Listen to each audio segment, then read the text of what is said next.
I must take revenge. I will come back, and I will fight you. This is not the end. The night Diana ran out of that house was darker than any night she had ever seen. No moon, no stars, only silence. She wrapped her babies tighter against her chest and walked fast, barefoot on the cold road. Her body was still in pain. Her back burned, but fear pushed her forward. Every sound made her heart jump. She didn't know where she was going. She only knew one thing. She could not go back to her abusive husband, Vincent. Back in the room, Vincent, Diana's husband, had already woken up. He looked around. The room was empty. No babies, no Diana. Then he saw the letter Diana had dropped on the floor. Wait for me, Vincent. I will be back. I promise you. Vincent laughed. Diana, he muttered coldly, I'm going to get you back here. You can never run away from me. He picked up his flashlight and stepped out into the night, moving in the same direction Diana had gone ahead. Diana kept running, her chest tight with fear. Suddenly, the babies began to cry as if they had sensed danger from afar. Please, please don't cry, Diana whispered, her steps quickening. Then a group of street boys appeared from nowhere. They were drunk, laughing loudly. Diana was startled. She ran toward an old bus stop by the roadside and hid there. One of them saw Diana. Hey, who is this woman? He shouted. Another one moved closer and looked at the babies. She has twin babies, he said. They all looked at Diana. How about you give us those babies and we leave you, one of them added, laughing. Diana's heart dropped. She turned and ran, but her legs were weak. One of the boys grabbed Diana's hand. She struggled with them, fighting desperately to save her babies. But they were stronger. The babies cried louder. Leave me alone, Diana screamed. Just when she cried, thinking she had lost her babies to the boys, a car's headlights suddenly flashed from afar. The boys stepped back. The sound of an approaching car made them panic. One by one, they released Diana and ran away into the darkness. Diana collapsed to the ground, holding her babies tightly against her chest. The car came closer and stopped right in front of her. The door opened. It was an elderly man. He had seen Diana struggling with the boys from afar and decided to stop. He looked at the babies, then at Diana's trembling body. Young woman, he said gently, where are you going with these babies? It's dangerous out here. Diana was shaking uncontrollably. Please, sir, she said, her voice barely audible. I just want to go far away from this place. I will explain later. Deep down, Diana could feel that Vincent was already looking for her. The man studied her face closely. He saw fear, pain, and desperation written all over it. Without asking further questions, he nodded. Get in, he said softly. You're not safe here. Immediately, the car left. At that same moment, Vincent reached the spot. He looked around and saw nothing, only a white car fading in the distance. He had already come a long way and could not continue. Muttering angrily, he said, I will still find you, Diana, and when I do, I will bury you alive. Then he turned back and went home. Diana and the man who saved her continued their journey. It was a long drive out of the city where Diana had lived with her husband. Inside the car, Diana held her babies tightly, her eyes fixed on the road ahead. When they finally arrived, the car stopped in front of a small house. The house was simple but clean. A small sitting room, a narrow hallway, and a soft light that made the place feel warm. It wasn't big, but it was neat and well organized. The compound was quiet, the kind of place where trouble rarely came knocking. The man stepped out first and opened the door for her. Don't be afraid, he said gently, noticing how tense she still was. You're safe here. Diana stepped down slowly, her legs weak. My name is Raymond, the man said as he set his bag aside. This is my home. Diana nodded. Thank you, sir. My name is Diana, she whispered. Raymond nodded. Okay, he said, then pointed to a small room. You and the babies can stay there. It's quiet. She entered the room and sat on the bed, exhaustion washing over her all at once. Raymond returned with food and water. Eat, he said kindly. You need strength. Diana ate slowly, her hands shaking while the baby slept peacefully beside her. He watched her for a moment, then looked away. He had many questions, too many, but he could see it clearly. Diana had been through enough for one night. "We'll talk tomorrow," he said softly. "For now, rest." He stood up and added, "If you need anything, I'm just in the next room." When the door closed behind him, Diana lay back and stared at the ceiling. For the first time in a long while, there were no shouts, no threats, no fear, just silence. But Diana knew this was not the end of her pain. It was the beginning of a harder journey. Morning came early. Raymond had already prepared breakfast. He gently called Diana from the room, and they sat down to eat for a moment. There was silence. Then he spoke. "Diana, why were you outside so late with your babies?" Diana took a deep breath. "My husband," she said quietly, "he beats me every day. I ran for my life." Raymond listened, his face serious. When she finished, he nodded slowly. "I understand," he said. "You can stay here until you're ready to leave. No one will drive you away." Diana couldn't hold it in anymore. She knelt down, tears streaming down her face. "Thank you, sir," she whispered again and again. "If you're enjoying this story, please hit the like button and share it with someone who needs to hear it. Your support means everything." Weeks ran by, and Vincent continued living his life as if nothing had happened. He went to work. He ate whatever he wanted. He slept peacefully. Slowly, people began to notice Diana's absence. Neighbors asked questions. Friends became curious.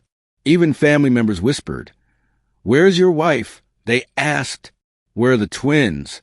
Each time, Vincent smiled and lied. "I took my wife and my twins abroad," he would say proudly. "They're enjoying life. This son here is too harsh for them." People praise him. "What a good husband. You really love your family. You're trying." But in reality, Diana was suffering, trying to make a living for herself and her children.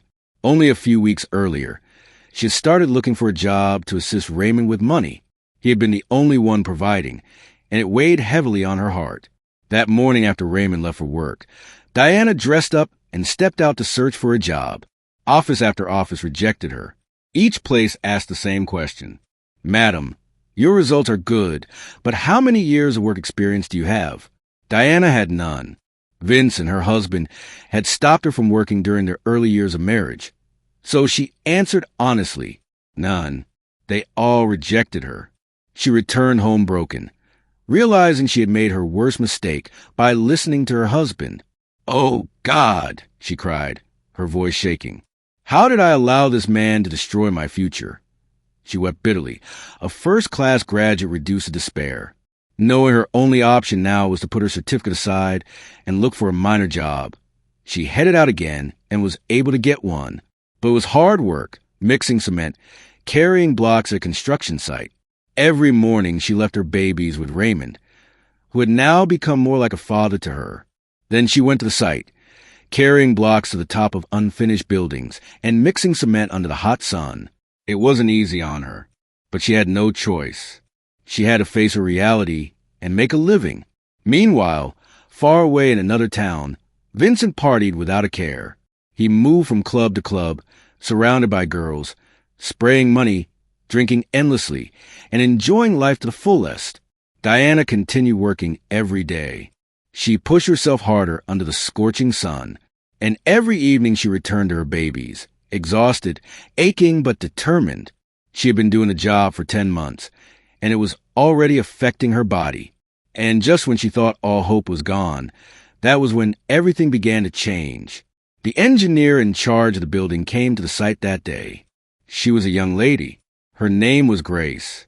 She walked around monitoring the work when she noticed a woman carrying a block on her head. Her eyes widened. She had never seen anything like it before. She called out to the workers who allowed this woman to work here. This is not healthy for her. Then she walked up to Diana and greeted her. "Young woman, we don't allow female workers on this site. Please look for another job." Diana fell to her knees. "Ma, please," she cried. "I don't know any other work to do." But the female engineer didn't listen. "Madam, I can't allow you to do this work on my site. Maybe you can check another place," Grace said, turning to leave. Then Diana spoke just one sentence. "I have twin babies waiting for me to return with food," she said. I can't afford to go home empty today. Grace stopped and turned back. Madam, what about your husband? She asked. Diana told her everything. The abuse, the beatings, and how she was forced to run away with her children. Those words opened an old wound in Grace. She too had once been abused. She too had once been lost until someone helped her.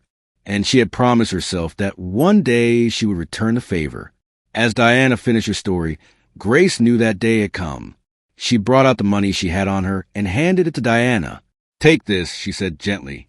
Your job for today has ended. Go and rest while I look for a safe and well-paying job for you. Diana thanked her repeatedly. She could hardly believe what she was hearing, but deep down she knew it was God. They exchanged contacts as Diana picked up her bag. I will call you when the work is ready, the engineer said. Diana nodded and went home with a sigh of relief. Don't forget to subscribe to our channel so you never miss powerful stories like this one. Diana got home that evening happy. The moment Raymond saw her, he knew something had changed. Diana hugged him tightly, then knelt beside her twins, kissing their faces again and again. We will be fine, she whispered, tears in her eyes. Raymond said nothing. He only nodded, grateful that she had returned safely. It didn't take up to 2 days when Grace called Diana. I've gotten you a job, she said. Diana's heart nearly jumped out of her chest. She arranged her files carefully and went to the address Grace sent her. That day, Diana was taken in. Grace didn't just secure her a job. She secured a good one. Diana was employed as an administrative officer, handling records and documentation. The pay was good. The environment was safe. Gradually, Diana's life began to change for good. She moved into a bigger apartment with her twins and the man she had come to see as a father, Raymond. They lived peacefully. Diana kept going to work, kept working and caring for her family. But deep inside, she knew something was missing. A promise remained unfulfilled. She needed to go back to the man who once made her life a nightmare. One evening, Diana sat alone in her office, staring into space. Her thoughts drifted back to Vincent. He was stronger than her. He always had been. She wanted to forget and forgive, but the memories returned. The sound of the belt hitting her skin, the sharp sting of his slaps, her own voice crying and begging for mercy. Her hands clenched. She would not forget. She would not forgive. That was when a thought suddenly flashed through her mind. Military training. If she wanted to face the man who almost destroyed her, she needed to become stronger physically and mentally. That same evening after work, Diana went home and began searching online and on social media. That was how she found him, the man who would train her. His name was Hawk, a retired army man. When she met him, she saw it immediately. He was tall and heavily built with broad shoulders, hardened muscles, and scars that spoke of battle survived. Diana told him everything. He listened without interrupting. When she finished, he looked at her calmly and said, I won't go easy on you, but I won't let you fail. Training began. Every evening after work, Diana went straight to training. Her body ached, her muscles burned, her strength was pushed to its limits. Many times, she felt like giving up, but she never did. At every stage of the training, she whispered under her breath, Wait for me, Vincent. I'm coming. Hawk pushed her hard, not out of cruelty, but purpose. He knew her story, and he understood why quitting was not an option. Meanwhile, far away in another city, Vincent was living carelessly, drinking, partying, and spending money as if nothing could ever touch him. He had no idea something was coming. And this time, Diana was ready. Diana continued to build herself day after day. She worked hard in the office, in training, in silence. She pushed through pain, never minding how tough it became. 2 years passed. By then, Diana was ready. Strong in body, steady in mind, clear in purpose. One early morning, she packed a small bag. She sat with Raymond and her twin, holding them close for a long time. She had already arranged help, provided everything they would need, and made sure they would lack nothing in her absence. This won't take long, she told Raymond quietly. He looked at her face and understood. This journey was one she had to take alone. Diana applied for leave from work. Then she left. She didn't dress rich. She didn't dress powerful. She dressed like the weak woman Vincent remembered. Simple clothes, tired eyes, nothing that would raise suspicion. The same woman he once believed he had broken. And as Diana headed toward Vincent, she knew one thing. This time she was not running.